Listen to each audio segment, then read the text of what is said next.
എല്ലാവർക്കും നമസ്കാരം. ഞാൻ അഹമ്മദ് കബീർ, കോട്ടയം അൽ ജസീറ ഹോളിഡേഴ്സിൽ നിന്നും. VFSുമായി ബന്ധപ്പെട്ട ധാരാളം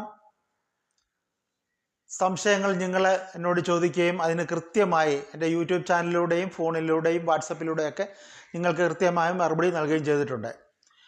പുതിയ അപ്ഡേഷനുകൾ ഇതാ വന്നു കഴിഞ്ഞിരിക്കുകയാണ്. അതുമായി ബന്ധപ്പെട്ടാണ് ഞാൻ നിങ്ങളുടെ മുന്നിൽ ഇപ്പോൾ എത്തിയിരിക്കുന്നത്. കാരണം ഇപ്പോൾ പുതിയ അപ്ഡേഷൻ വരാൻ തന്നെ കാരണം ഹജ്ജിൻ്റെ സീസൺ കഴിയുകയാണ്. മുമ്പ് ധാരാളം വിസകൾക്ക് വേണ്ടി അപ്ലൈ ചെയ്തിട്ടുള്ളവരാണ് നിങ്ങൾ പലരും. പോകാൻ താല്പര്യപ്പെട്ട് നിൽക്കുന്ന നിങ്ങൾക്ക് തീർച്ചയായിട്ടും ഈ വീഡിയോ നിങ്ങൾ കാണുകയും അത് നിങ്ങൾക്ക് ഉപകാരപ്രദമാവുകയും ചെയ്യുമെന്നുള്ള കാര്യത്തിൽ യാതൊരുവിധ സംശയവുമില്ല. കാരണം ആദ്യം തന്നെ പറയുകയാണ്, VFSലേക്ക് വേണ്ടി നിങ്ങൾ പോകുമ്പോൾ കരുതേണ്ട പേപ്പറുകളെല്ലാം ഞാൻ മുമ്പ് ചെയ്തിരിക്കുന്ന വീഡിയോകളിലെല്ലാം പറഞ്ഞിട്ടുണ്ട്. ഒരിക്കൽ കൂടി പറയുകയാണ്, ഇതാ പുതിയ അപ്ഡേഷൻ വന്നതുകൊണ്ട് പറയുകയാണ്. തീർച്ചയായിട്ടും നിങ്ങൾ VFSൽ പോകുമ്പോൾ വിസയുടെ കോപ്പി ഒറിജിനൽ കയ്യിൽ കരുതുക. അതോടൊപ്പം തന്നെ നിങ്ങളുടെ ഫോട്ടോസ് ബാക്ക്ഗ്രൗണ്ട് വൈറ്റുള്ള ഫോട്ടോ പാസ്പോർട്ട് സൈസ് ആയിരിക്കണം. അത് നിങ്ങളുടെ കയ്യിൽ തീർച്ചയായിട്ടും ഉണ്ടാവുക. രണ്ടാമത് ക്യാഷ് എങ്ങനെ വേണമെങ്കിലും കൊണ്ടുപോകാം, ക്യാഷായിട്ട് കൊണ്ടുപോകാം. അതോടൊപ്പം തന്നെ നിങ്ങൾക്ക് ക്രെഡിറ്റ് കാർഡോ ഡെബിറ്റ് കാർഡ് മുഖേനയോ അല്ലെങ്കിൽ ഓൺലൈൻ മുഖേനയോ നിങ്ങൾക്ക് അവിടെ വെച്ച് ഇരുന്ന് ചെയ്ത് കൊടുക്കാവുന്നതാണ്. നിങ്ങൾക്ക് പൈസ ചെയ്ത് കഴിഞ്ഞ് കഴിഞ്ഞാൽ അപ്പോൾ തന്നെ നിങ്ങൾക്ക് അവിടെ നിന്നും ഒരു പ്രിൻ്റ് ലഭിക്കുന്നതാണ്. ആ പ്രിൻ്റുമായിട്ട് വേണം നിങ്ങൾ പാസ്പോർട്ട് വാങ്ങാനായിട്ട് നിങ്ങൾ VFSൻ്റെ കേന്ദ്രത്തിൽ എത്താൻ. അതല്ലെങ്കിൽ നിങ്ങൾ കൊറിയർ മുഖേനയാണെങ്കിൽ കൂടുതൽ പൈസ അടച്ചിട്ട് നിങ്ങളുടെ വീടിന് കൃത്യമായിട്ടുള്ള നിങ്ങൾക്ക് പോയി വാങ്ങാൻ പറ്റുന്ന സ്ഥലത്ത് ഉള്ള കൊറിയർ സർവീസിൻ്റെ പേര് നിങ്ങൾ അങ്ങോട്ട് പറഞ്ഞ് അവരെ കൊണ്ട് അതിലൂടെ ചെയ്യിക്കാൻ നിങ്ങൾ പരമാവധി ശ്രമിക്കുക. അവർക്കതില്ല എങ്കിൽ മാത്രം ആ കൊറിയർ സർവീസുമായിട്ട് അവർക്ക് ബന്ധമില്ലെങ്കിൽ അവർ പറയുന്ന കൊറിയർ സർവീസ് നിങ്ങളുടെ അടുത്തുള്ളതാണെങ്കിൽ അതുമായി നിങ്ങൾ ബന്ധപ്പെട്ട് അവിടെ നിന്നും വാങ്ങുന്നതായിരിക്കും ഉത്തമം. VFSലേക്ക് പോകുന്ന മറ്റു പലരുടെയും പാസ്പോർട്ടുകളിൽ കൂടുതലും പിതാവ് അല്ലെങ്കിൽ മാതാവ് ഒക്കെ സൗദി അറേബ്യയിൽ ജോലി ചെയ്യുമ്പോൾ അവർ ഫാമിലി വിസിറ്റിംഗ് വിസ എടുത്ത് നിങ്ങൾക്ക് അയച്ചു തരുമ്പോൾ പലപ്പോഴും നിങ്ങളുടെ അഡ്രസ്സിൽ വ്യത്യാസം വരാറുണ്ട്. ഈ അഡ്രസ്സിൽ വ്യത്യാസം വന്നിട്ടുള്ളവർക്ക് വേണ്ടിയാണ് ഞാനിപ്പോൾ ഈ കാര്യം പറയുന്നത്.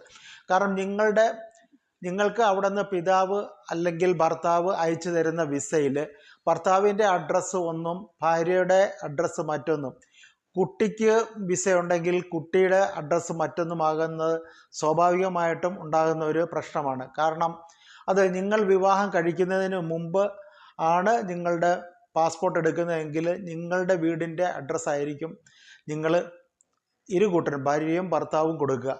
പിന്നെ കുട്ടി ആയി കഴിയുമ്പോൾ ഒരുപക്ഷെ നിങ്ങൾ വാടക വീട്ടിലോ മറ്റാണെങ്കിൽ ഒരുപക്ഷെ ആ വാടക വീടിൻ്റെ അഡ്രസ്സും കൊടുക്കുന്നുണ്ട്. അപ്പോൾ 3 പേരുടെയും അഡ്രസ്സ് വ്യത്യസ്തമാകുമ്പോൾ നിങ്ങളുടെ ഭാര്യ അല്ലെങ്കിൽ നിങ്ങളുടെ ഭർത്താവ്, അതുമല്ലെങ്കിൽ നിങ്ങളുടെ പിതാവോ മാതാവോ ആരെങ്കിലും നിങ്ങൾക്ക് അയച്ചു തരുന്ന വിസയിൽ അഡ്രസ്സിൻ്റെ അകത്ത് പ്രശ്നമുണ്ട്. കാരണം അവിടെ നിന്നും അയച്ചു തരുന്ന പാസ്പോർട്ടിലെ അഡ്രസ്സും നിങ്ങൾക്ക് നിങ്ങളുടെ കയ്യിലിരിക്കുന്ന പാസ്പോർട്ടിൻ്റെ അഡ്രസ്സും ഒക്കെ വ്യത്യസ്തമാകുമ്പോൾ VFSൽ ബുദ്ധിമുട്ടുണ്ടാകുന്നില്ലേ എന്ന് പലരും ചോദിച്ചിട്ടുണ്ട്. അതിന് കൃത്യമായിട്ട് പറഞ്ഞാൽ യാതൊരു പ്രശ്നമില്ല. നിങ്ങളുടെ വിസ ക്ലിയർ ആണെങ്കിൽ നിങ്ങൾക്ക് പോകുന്നത് കൊണ്ട് യാതൊരു തടസ്സവുമില്ല. അവർ ചോദിക്കുമ്പോൾ നിങ്ങൾ ഈ കാര്യങ്ങൾ കൃത്യമായി പറഞ്ഞു കൊടുത്താൽ മാത്രം മതി. പലപ്പോഴും നിങ്ങൾ പാസ്പോർട്ട് എടുക്കുമ്പോൾ ഒരുപക്ഷെ 18 വയസ്സിന് കഴിഞ്ഞിട്ടാണെങ്കിലും 18 വയസ്സിന് മുമ്പാണെങ്കിലും നിങ്ങൾ പഠിക്കുന്ന കാര്യത്തിനോ അല്ലെങ്കിൽ വിദേശത്ത് മറ്റേതെങ്കിലും ആവശ്യത്തിനോ ഒക്കെ പോകുമ്പോൾ പാസ്പോർട്ട് എടുക്കുമ്പോൾ പലപ്പോഴും നിങ്ങളുടെ അഡ്രസ്സ് ഇതുപോലെ മാറുന്നുണ്ട്. ആയതുകൊണ്ട് ഇതൊരു പ്രശ്നമായി എടുത്ത് നിങ്ങൾ വിസ എടുക്കാൻ താമസിക്കേണ്ട കാര്യങ്ങളൊന്നുമില്ല. പലരും എന്നോട് വിളിച്ച് ചോദിച്ചിട്ടുണ്ട്, ഇങ്ങനെ വന്നതുകൊണ്ട് ഞങ്ങൾക്ക് വിസ എടുക്കുന്നത് കൊണ്ട് ബുദ്ധിമുട്ടുണ്ടോ, ഞങ്ങളിവിടെ നിന്ന് പോകുമ്പോൾ ഞങ്ങളുടെ യാത്രയിൽ അതായത് VFSലോ അതല്ലെങ്കിൽ പോകുന്ന സമയത്ത് എയർപോർട്ടിലോ മറ്റേ ഇമിഗ്രേഷൻ ക്ലിയറൻസിൻ്റെ ഭാഗത്തോ എന്തെങ്കിലും പ്രശ്നങ്ങൾ ഉണ്ടാകുമോ എന്ന് ചോദിച്ചവർക്കാണ് ഈ പറഞ്ഞ മറുപടി. ഒരു കാരണവശാലും നിങ്ങൾക്ക് ഇതുകൊണ്ട് യാതൊരുവിധ ബുദ്ധിമുട്ടുകളും ഉണ്ടാവില്ല. ധൈര്യമായിട്ട് വിസ എടുത്തു പോകാം. കാരണം ഇപ്പം വിസ ഇഷ്യൂ ചെയ്യാൻ തുടങ്ങിയിട്ടുണ്ട്. ഹജ്ജിൻ്റെ സമയമായതുകൊണ്ട് കുറച്ച് നാളത്തേക്ക് അതായത് വിസ ഇഷ്യൂ ചെയ്യുന്നില്ലായിരുന്നു. എംബസിയൊക്കെ താൽക്കാലികമായി മറ്റ് ജോലികളിലായിരുന്നു. ഇപ്പോൾ വീണ്ടും വിസയൊക്കെ ഇഷ്യൂ ചെയ്യാൻ തുടങ്ങിക്കഴിഞ്ഞു. അതുകൊണ്ട് വിസ ആർക്ക് വേണമെങ്കിലും ഇപ്പോൾ എല്ലാ വിസകളും, അതായത് ജോബ് വിസ ഉൾപ്പെടെയുള്ള വിസകളൊക്കെ ഇഷ്യൂ ചെയ്യാൻ തുടങ്ങിയിട്ടുണ്ട്. അത് വിസ എടുക്കുമ്പോൾ നിങ്ങളുടെ പേരുകൾ കൃത്യമായി ആണോ എന്നുള്ള കാര്യത്തിൽ, പാസ്പോർട്ട് നമ്പർ, പേര്, അത് ഇത്രയും കാര്യങ്ങൾ, അതുപോലെ എനിക്ക് അവിടെ നിന്ന് അയച്ചു തരുന്നവരുടെ പേര്, ഇതെല്ലാം കൃത്യമായിരിക്കണം.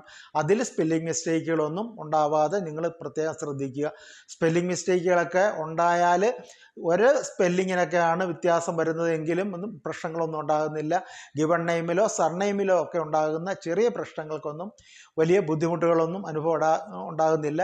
കൃത്യമായിട്ട് തന്നെ അവർ ആ വിസയൊക്കെ അടിക്കാനും ബയോമെട്രിക്കൊക്കെ എടുത്ത് നമുക്ക് കൃത്യമായിട്ട് പോകാനും ഒക്കെ സാധിക്കുന്നുണ്ട്. ഒരു കാരണവശാലും നിങ്ങൾ വിസയ്ക്ക് വേണ്ടി അപ്ലൈ ചെയ്യുമ്പോൾ നിങ്ങളുടെ പേരിൽ അതുപോലെ സ്പോൺസർ ആരാണോ അവരുടെ പേരിലും യാതൊരുവിധ സ്പെല്ലിംഗ് മിസ്റ്റേക്കുകളും ഇല്ല എന്നുള്ള കാര്യത്തിൽ നിങ്ങൾ ഉറപ്പുവരുത്തേണ്ടത് അത്യാവശ്യമാണ്.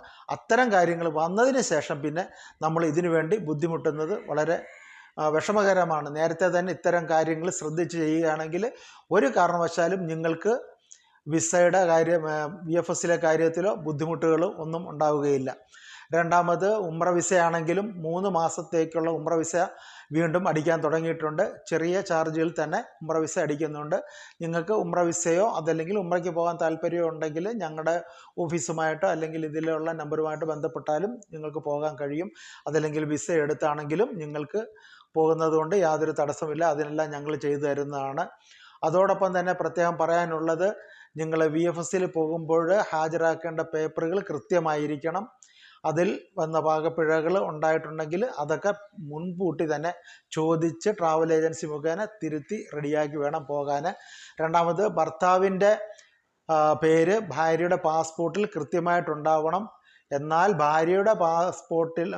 ഭർത്താവിൻ്റെ പാസ്പോർട്ടിൽ ഭാര്യയ്ക്കാണ് വിസ അയച്ചു കൊടുക്കുന്നതെങ്കിൽ ഇല്ല എന്നുള്ള ടെൻഷൻ പരമാവധി നിങ്ങൾ അത് അവിടെ വെച്ച് ഇപ്പോഴൊക്കെ തന്നെയാണെങ്കിലും പുതിയ പാസ്പോർട്ട് എടുത്തിട്ടാണെങ്കിലും അവിടെയുള്ളവരത് ചെയ്യുകയാണെങ്കിൽ വലിയ ബുദ്ധിമുട്ടില്ല. ഇനി അങ്ങനെ ഉണ്ടായാൽ തീർച്ചയായിട്ടും ഒന്നുകിൽ നിങ്ങളുടെ മാരേജ് സർട്ടിഫിക്കറ്റ് ഉള്ളവർ അപ്പോസ്റ്റലേറ്റ് ചെയ്യിക്കേണ്ടത് എംബസി മുഖേനയോ അല്ലെങ്കിൽ ട്രാവൽ ഏജൻസിയിൽ കൊടുത്തു കഴിഞ്ഞാൽ അവർ അത് അപ്പോസ്റ്റലേറ്റ് ചെയ്ത് തരുന്നതായിരിക്കും. അത് നിർബന്ധമായിരിക്കും.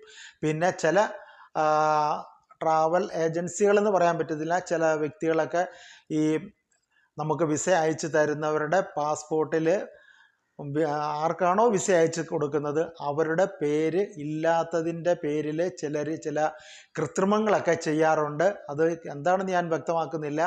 അതൊക്കെ പിന്നീട് നിങ്ങൾക്ക് ബുദ്ധിമുട്ടാകും. അതുകൊണ്ട് പരമാവധി അത്തരം കാര്യങ്ങൾ ചെയ്യാതെ പോകുന്നതായിരിക്കും ഉത്തമം. അതൊരു പ്രത്യേകം ശ്രദ്ധിക്കേണ്ടതാണ്. നമുക്ക് ഒരുപക്ഷെ VFSൽ വിസ അടിച്ച് കിട്ടാനൊക്കെ ബുദ്ധിമുട്ടൊന്നുമില്ല. അതിനൊക്കെ അവർ വൻ തുകയാണ് നിങ്ങളോട് ഈടാക്കുന്നത്. അതുകൊണ്ട് പരമാവധി ആ പൈസയുടെ പകുതി പൈസ പോലും ആകില്ല.